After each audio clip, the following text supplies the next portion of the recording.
À la une de l'actualité, veillée de prière au ministère international Royal Jésus est Seigneur de toutes les nations.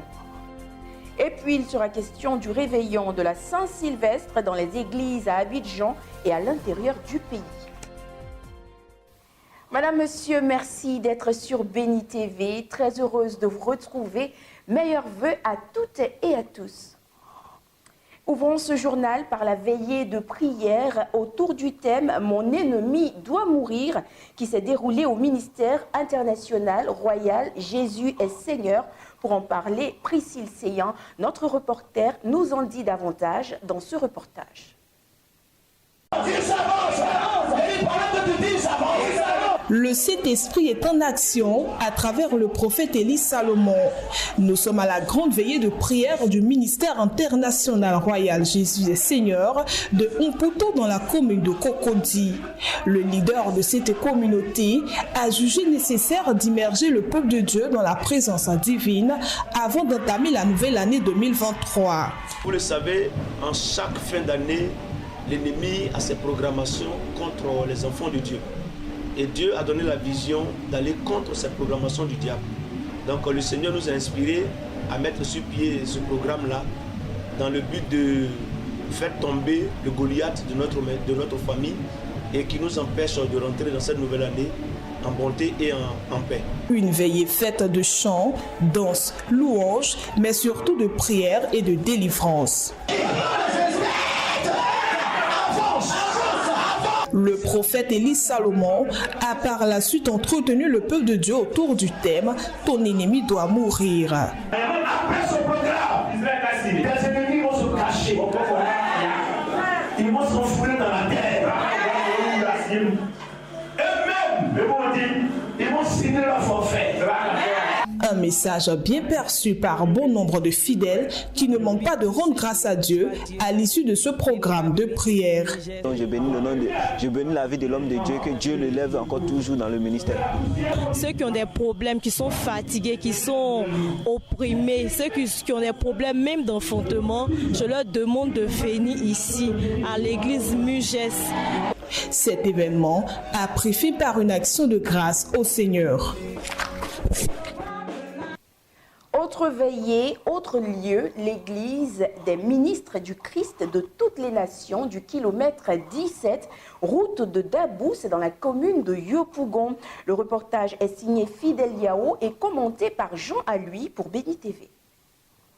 Non ma tête, non mon sang, c'est le thème boussole du culte de la traversée 2022 à l'église des ministres du Christ de toutes les nations de Yopougon kilomètre 17. Quand sonne l'an 2023, le peuple est dans l'effervescence à la gloire du protecteur de leurs âmes, le Seigneur Jésus-Christ.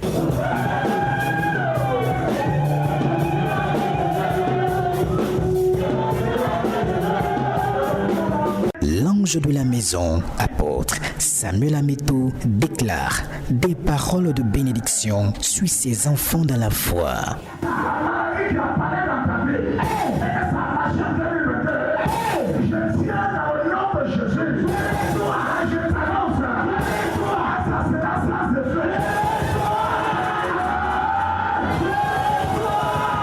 Ce programme s'est mué en un festival de délivrance.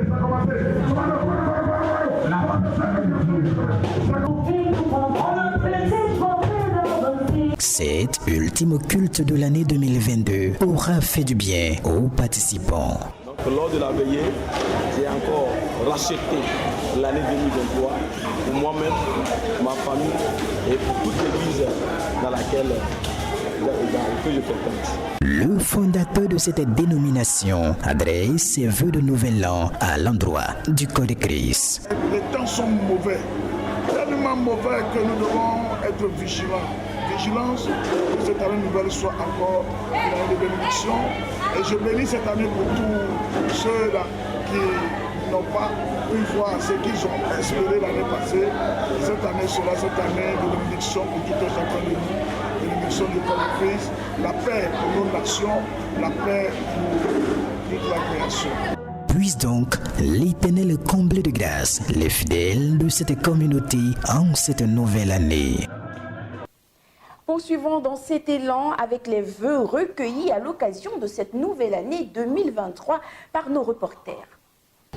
Je proclame et j'annonce sur la Côte d'Ivoire et sur les lieux de culte en Côte d'Ivoire une nouvelle année pleine de faveurs, une nouvelle année pleine de grâce, une nouvelle année pleine de surprises agréables, pleine de bonnes nouvelles, pleine de guérison, de stabilité et de victoire. Je veux le bonheur, la santé, la prospérité, la paix pour tout le corps du Christ. Quand je dis le corps du Christ, c'est tout le corps du Christ mondialement. Et ensuite, maintenant la paix pour tout le monde, parce que sans la paix, on ne peut rien. Mais je voudrais simplement aussi inviter l'humanité à se donner plus au Christ, à Jésus-Christ. Alors, je vais dire à tout le monde d'être confiant, de savoir que Dieu ne nous a pas abandonnés et que c'est une année nouvelle qui s'ouvre avec toutes les grâces, toutes les faveurs, et nous, comme de ses bienfaits. Au titre des activités de l'année 2022, la fraternité catholique Marie Vase d'Honneur, la fin de l'année 2022 a été marquée par un grand programme de prière dénommé Samedi de Feu au sein de cette communauté religieuse. C'était à Cocody, ici même dans le district d'Abidjan, avec Jean Aloui, notre reporter. Revivons ensemble les temps forts de ce rassemblement. Ce combat spirituel se déroule au dernier rendez-vous de l'année 2022 du programme de prière et d'enseignement dénommé Samedi de Feu. C'est une initiative de la fraternité catholique Marie Vase d'Honneur. Le modérateur Moïse Azébian, responsable de cette organisation, a édifié l'assistance. Aussi longtemps qu'il n'y a pas une prophétie qui a su ta vie, tu vivras ta vie normalement comme les autres. Mais quand une prophétie est libérée dans ta vie n'est plus maintenant comme les autres, mais ta vie devient une vie exceptionnelle parce que ton histoire est exceptionnelle. Le serviteur du Très-Haut a apporté par la suite des révélations au peuple. Je vois Mars, précisément à du 15 Mars, je vois 15 Mars, avec au milieu du mois de 15, avec du bois. J'ai vu une porte s'ouvrir. Je vois les gens comme si tu es en train d'entreprendre. Ça dit que dans le domaine du commerce. Je vois une femme qui est proche de toi, mais je la vois tomber. Parce que ce qu'on me dit l'esprit, et alors l'esprit me dit que c'est le baobab. Les participants se disent bénis au thème de cet événement au cours duquel il y a eu plusieurs cas de délivrance. Je ressors satisfait d'ici parce que j'ai été profondément touché par beaucoup de témoignages, beaucoup de déclarations du prophète et certaines choses même me concernant dans la vie. En fait, papa, ce que l'Esprit de Dieu lui dit, c'est ce qu'il t'annonce. Ça fait 5 ans que je l'ai connu, je le connais et il intercède toujours pour nous. Le dirigeant de cette structure se réjouit du bilan de l'exercice 2022. Je peux dire que le bilan est positif parce que Dieu nous a permis d'avoir le souffle de vie et de pouvoir avancer.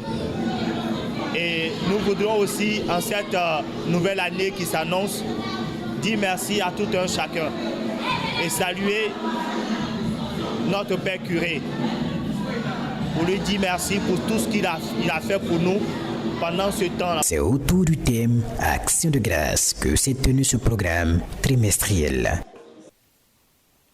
Et puis, nous nous rendons dans la commune de Yopougon, non loin de Dabou, où s'est déroulée la cérémonie de baptême de la 2e promotion d'étudiants pasteurs de l'Institut biblique de l'Église des disciples du Seigneur Jésus-Christ. Après 3 mois de formation théologique, ils ont reçu leur diplôme de fin de formation. Priscille Séan signe ce reportage. C'était un événement majeur qui s'est déroulé dans les locaux de l'église des disciples du Seigneur Jésus-Christ dans la commune de Songon. Ces étudiants, au nombre de 9, symbolisent la fin de leur formation qui aura duré 3 mois par la présentation de leurs travaux. Question de passer du statut d'étudiant pasteur à celui de pasteur. Seule alternative, une soutenance sous le regard d'experts composée de plusieurs serviteurs de Dieu. Dans ce travail de suivi, comme le terme le dit, fondement du travail de suivi, nous avons des preuves bibliques du travail de suivi. Il est revenu au docteur Boka Faustin, leader de la communauté, de proclamer les résultats, qu'il juge d'ailleurs satisfaisants. C'est une mention excellente. Une proclamation à la suite de laquelle ces éminents nouveaux serviteurs de Dieu ont été consacrés à l'Éternel.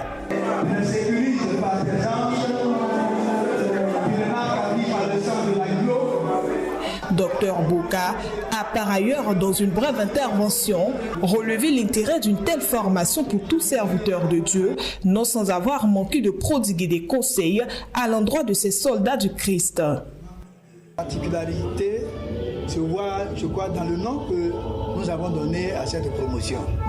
Ce sont des gens qui vont pour prolonger ce que Christ a fait ici-bas sur terre. Ils vont donc pour convaincre les gens de péché, de justice et de jugement, poussés par le Saint-Esprit, enseigner ce que Dieu, par Jésus-Christ, nous a recommandé comme mission à accomplir. S'il y a des conseils à vous donner, c'est de pérenniser le travail que Christ a fait. Une investiture qui réjouit le cœur de certains leaders de cette communauté religieuse, dont pasteur Achille Yao. Le Seigneur Jésus les engage à non seulement défendre les valeurs de l'Église des disciples de Jésus-Christ, mais aussi et surtout à servir le Seigneur Jésus-Christ dans un esprit de sacrifice, d'amour et de fidélité. Cette deuxième promotion des étudiants pasteurs de l'Institut biblique de l'Église des disciples du Seigneur Jésus-Christ est baptisée Mission. Du sud Comoé, posons à présent nos valises dans la région du Gor, plus précisément dans la cité du Fromager et la ville de Gagnoa, pour le réveillon de la Saint-Sylvestre 2022 dans les églises. Claude Koudou, notre correspondant, nous fait revivre ces moments de festivité. Comme chaque année, le réveillon de la Saint-Sylvestre a été célébré dans toutes les églises de la commune de Gagnoa. Une tournée nocturne dans différents temples de la cité du Fromager, le samedi 31 décembre 2022, nous a permis de constater des fidèles heureux de participer à la traversée de 2022 à 2023 dans la présence du Seigneur. Au final, les hommes de Dieu nous ont livré leurs vœux de nouvel an pour une année 2023 réussie. Ce Dieu qui est puissant, ce Dieu qui est vivant, a permis que nous soyons dans la joie, dans la paix, dans l'allégresse. Nous voulons lui dire merci. Les vœux que je formule pour d'abord l'Église, c'est que cette Église puisse aller de l'avant. Je voulais aussi souhaiter bonheur et paix à la Côte d'Ivoire, parce que sans la paix, il n'y a pas de développement. Je bénis le nom de Dieu pour cette année, pour la grâce de Dieu qui est sur notre vie. Le Seigneur nous aime. Mon vœu, que l'Église prospère dans le nom de Jésus, que l'Église grandisse puissamment dans le nom de Jésus. Le souhait de tous est que la paix du Seigneur Jésus-Christ habite chaque Ivoirien pour que la Côte d'Ivoire se porte mieux. Toujours à propos du réveillon de la Saint-Sylvestre, notre correspondant dans le Haut-Sassandra, Pierre Loy, nous fait revivre l'ambiance qui a prévalu dans cette région, dans les différentes églises et temples. Regardez. Les Galbaouans ont convergé en grand nombre vers les lieux de culte pour accueillir l'année 2023 dans la spiritualité. Comme ici, au temple mère de la mission des Alliances chrétiennes SEMA, la famille Grâce et Victoire de Daloa Lobia 2. Le pasteur Ago Beni, assistant du régional Eugène Kwasi, et ses fidèles ont décrété une année de reconnaissance, d'engagement et de visitation. Il y a les choses qu'en 2022, nous n'avons pas pu vraiment posséder ces choses-là. Mais il y a des temps de visitation. Et nous voulons profiter de ces moments où Dieu va nous visiter. Chaque année, Dieu renouvelle sa bonté. Et nous devons profiter de cette grâce-là pour saisir les moments où Dieu va nous visiter pour rentrer pleinement dans notre destinée prophétique. Et ma prière est que nous attendons ce temps dans la fermeté, dans vraiment la sainteté, pour vraiment attendre ces grâces-là, pour qu'effectivement, nous rentrons vraiment en contact avec Dieu comme il le faut et que la gloire lui revienne à jamais au nom de Jésus-Christ. Au cours de cette veillée, le principal Louis Robert de la communauté Sion de l'église de Réveil international ont dit merci à Dieu pour les 365 jours de protection et de grâce. Des sketchs pour illustrer les œuvres maléfiques du diable avant de confier à Dieu le thème et programme de l'année pastorale 2023. Merci pour son soutien, pour sa protection, pour sa grâce sur le peuple de Sion. Dieu qui nous a aidés pendant 365 jours, qui nous a aidés pendant 52 semaines et aussi dit que l'année 2023, ce sera une année de l'accomplissement. Comme vous avez vu derrière nous, le thème c'est le Kairos, le temps de l'accomplissement, le temps précis, le temps marqué. Et nous avons tiré ce thème de Galates chapitre 4, versets 1 à 2, pour dire que l'année 2023 sera une année de grande bénédiction pour notre communauté. L'année 2022 vient de finir avec son lot de bonheur et de mauvais souvenirs. Voici donc 2023, une année d'espoir et d'espérance, veut chère aux populations ainsi qu'à la communauté chrétienne de Côte d'Ivoire.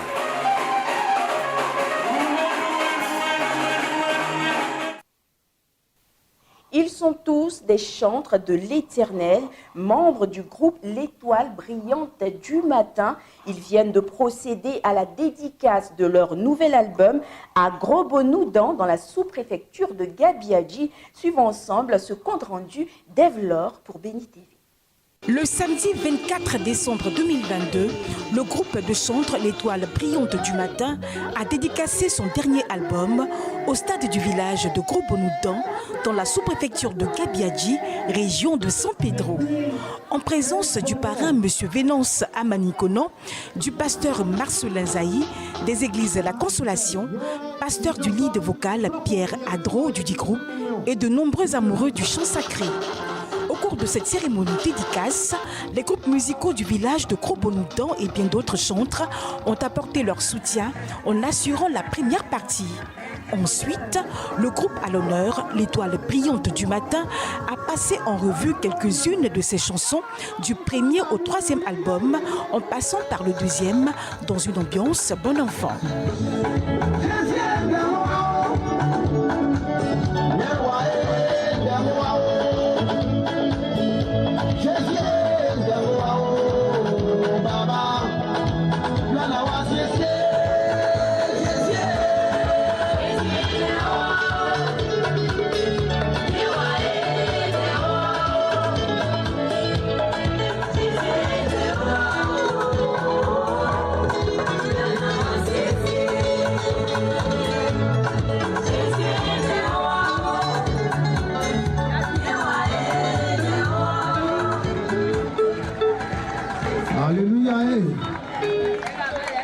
Notons que ce troisième et dernier album du groupe intitulé Jésus Ndeowa, qui signifie en baoulé Jésus, y a problème, viens régler, comporte 10 titres. Au terme de la cérémonie, le pasteur Marcelin Zaï, pasteur du chantre Pierre Adro, lead vocal du groupe L'Étoile brillante du matin, bénit son filleul et lui souhaite une grande carrière. Je lui souhaite vraiment une grande carrière, une carrière internationale, et que ce qui a commencé dans le V baoulé, notre Dieu est un Dieu des faibles commencements. Mais c'est lui qui fait grandir. Je lui souhaite vraiment que sa carrière éclore et qu'il devienne vraiment un chantre international, par la grâce du Seigneur. Quant au parrain, M. Vénance Amanikono, il souhaite bonne chance au chantre et à son groupe. Je lui souhaite une bonne chance, qu'il puisse aller de l'avant, qu'on puisse faire peut-être le 4e album qui sera plus puissant que ça. Ce soir, j'aimerais remercier le Seigneur. Le Seigneur a fait beaucoup de choses pour nous dans notre vie. Et c'est pourquoi aujourd'hui, ce 24 décembre, nous voulons nous rassembler pour élever le nom du Seigneur, pour tout ce qu'il a fait pour nous et pour encore montrer à la population ivoirienne et au monde entier qu'il y a ici des hommes et des femmes que Dieu a choisis pour l'élever, pour le glorifier, pour aller partout dans le monde. Il faut rappeler que le groupe L'Étoile brillante du matin est composé de 10 personnes du même village et a débuté sa carrière à la gloire de Dieu en 1998. Son premier album intitulé Aoumandan, qui signifie la grande tempête en baoulé, est sorti en 2015. Toute chose concourt au bien de ceux qui aiment Dieu. Merci d'avoir été fidèle à Béni TV pendant toute l'année 2022. Restez fidèles à Béni TV pendant cette année qui débute. Nos meilleurs vœux à toutes et à tous. Ce journal a été réalisé par Armel Atsin et Antoine Amand. Quant à moi, je vous retrouve très bientôt.